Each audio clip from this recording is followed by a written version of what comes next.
Ahojte, vítam vás na mojom kanáli, kde sa budeme vzdelávať o financiách, kde vám porozprávam vždy nejaké pikošky a hlavne vedomosti, čo sa týka či už hypoték, investovaní, sporení, poistiek a podobne. Dúfam, že sa pri tomto kanáli veľa toho naučíte a dozviete a keď budete niečo riešiť, tak si dáte pozor a využijte naplno tieto informácie.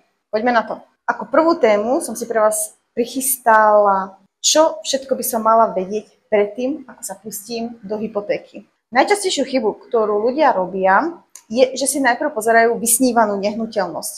Bez toho, aby mali už nejaký prepočet, alebo aby aspoň vedeli, že v akej hodnote sa majú pohybovať, respektíve v akej hodnote majú hľadať nehnuteľnosť. A keď si aj nájdu nejakú nehnuteľnosť na internete, hneď utekajú do najbližšej pobočky, kde majú účet, a dajú si spraviť prepočet. V konečnom dôsledku neurobia si prieskum, nevedia, čo ich to stojí a nemajú prehľad celkovo o svojich príjmoch či výdavkoch. V banke pani im urobí prepočet, aj keď povie, že je to nezáväzná žiadosť, ono vždy to už do systéme je a už tam tá žiadosť svieti najbližších 30 dní. Čo by si ale mala spraviť predtým, ako pôjdeš do tej banky a vlastne aj predtým, ako si naťukáš nehnuteľnosti.sk, je to, že by si mala poznať, alebo teda mal poznať svoju finančnú situáciu. Každý si teraz povie, že ale však ja mám prehľad o svojich financiách, viem, koľko zarábam, aké mám výdavky. Nie, veľa ľudí totiž to ani nevie, kam mu utekajú tie malé centíky a v konečnom dôsledku práve tieto malé centíky môžu spraviť o dosť väčšiu sumu, ktorá by ti napríklad pomohla k splácaniu tej hypotéky. Príklad, veľa ľudí platí si HBO, Vojo, Disney Channel, Netflix, Patreon a neviem čo ešte všetko. A tam je to len 8 eur, tam je to 7 eur, tam je to 12, bim. Vždycky, keď sa rátajú tieto sumy, tak to môže byť aj 50 eur kľudne. Netreba zabúdať, že aj malá diera môže potopiť veľkú loď. Takisto je to aj vo výdavkoch. Takéto malé hovadinky vám môžu urobiť veľký škrt cez rozpočet. Okrem iného by som mala vedieť aj, koľko mám našetrené.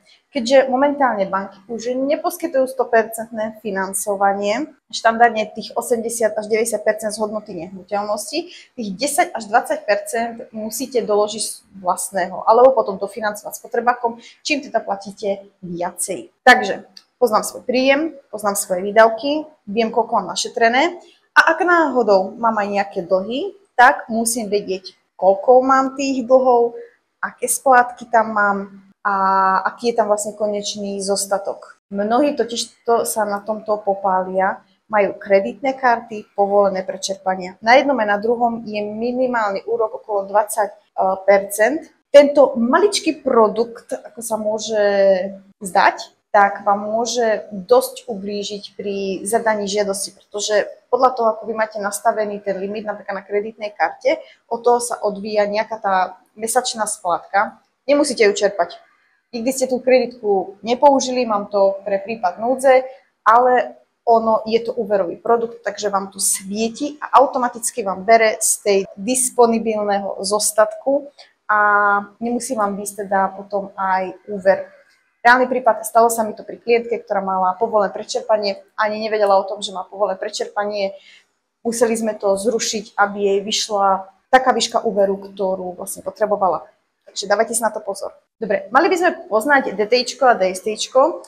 Je to vlastne prepočet vášho príjmu, že či vám vôbec vyjde hypotéka. To znamená, že sa dohodnem s nejakým finančným sprostredkovateľom, ktorý mi tento scoring spraví. Zistím teda aj, aké mám príjmy, aké mám výdavky, aké mám dlhy a v neposlednom riadku vám spraví celú kalkuláciu a z toho, čo vám vlastne vidie ako disponibilný zostatok, vám vie vypočítať objem úveru, ktorý vám banka dá.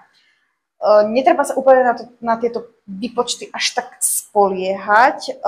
Väčšinou vychádzajú, ale ak zamlčíte sprostredkovateľovi nejaký údaj, ako napríklad, že máte túto kreditnú kartu, máte nejaký spotrebách, máte nejakú nebankovku, tak vám potom nemusí výjsť tá požadovaná výška úveru, ktorú teda žiadate. DTIčko a DSTIčko slúži ako tzv. Kreditné skóre na posúdenie tvojej bonity. Keďže už mám prehľad o tom, aké mám príjmy, aké mám výdavky, mám už prepočet DTIčka, DSTčka, viem teda, v akej hodnote sa teda môžem pohybovať, respektíve, že akú výšku úveru mi dá banka.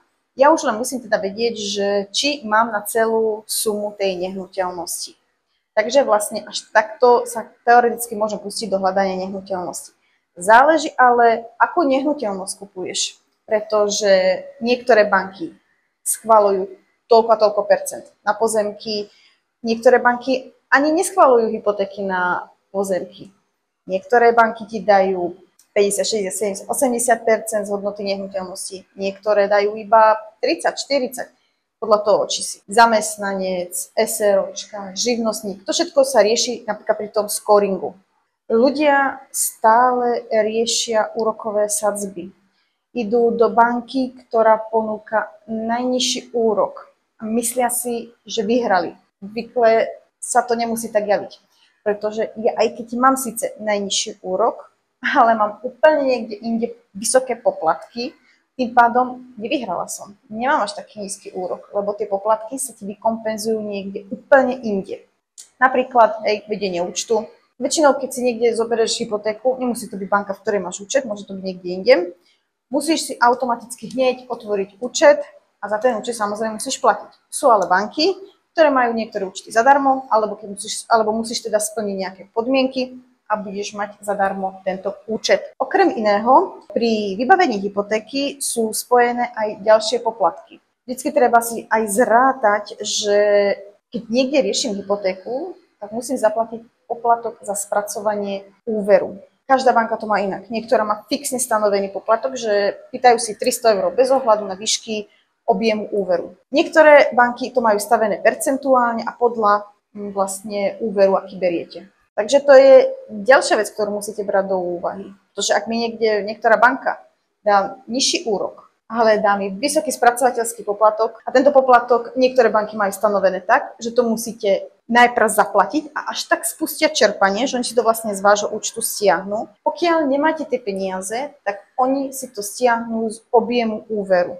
Máte napríklad, máte schválenú 100 000 hypotéku, ale nemám 300 € na účte, tak si stiahnuť 300 € z objemu úveru, teda na účet vám nepríde 100 000 €, ale 99 700. Ďalšie poplatky spojené s hypotékou sú poplatky na katastri. Vy platíte dvakrát poplatok na katastri, a to poplatok za záložné právo. Keďže vy podpíšete hypotekárne zmluvy a záložné zmluvy, vy alebo finančný poradca, podľa toho, s kým to riešite, to zaniesie na kataster, platí sa tam kolok, predtým to bolo 66 €, teraz je to 100 € kolok. Okrem iného, keď vlastne splatíte celú tú kúpnu cenu, tak maklér, alebo teda vy zaniesiete kúpnu zmluvu na kataster, ktorý odznova platíte ďalší poplatok, teda ďalších 100 €. A aby vám banka načerpala hypotéku, musíte mať nehnuteľnosť poistenú. Väčšinou si klienti dávajú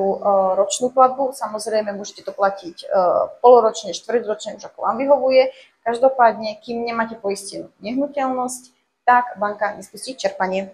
Dobre, tým pádom viete, že aký máte príjem, aké máte výdavky, spravili ste si scoring, viete, aký typ úverujete riešiť, viete, akú nehnuteľnosť idete teda kupovať, respektíve chcete kupovať, viete, aké sú úrokové sadzby, viete, aké sú poplatky spojené s tým a môžete si vyťukať nehnuteľnosti.sk a hľadať danú nehnuteľnosť, ktorú chcete. To je na dnes všetko. Verím, že vám tieto informácie pomohli. V druhej časti budeme riešiť konkrétny postup pri vybavovaní hypotéky. Tak ja sa na vás teším a uvidíme sa zase na budúce.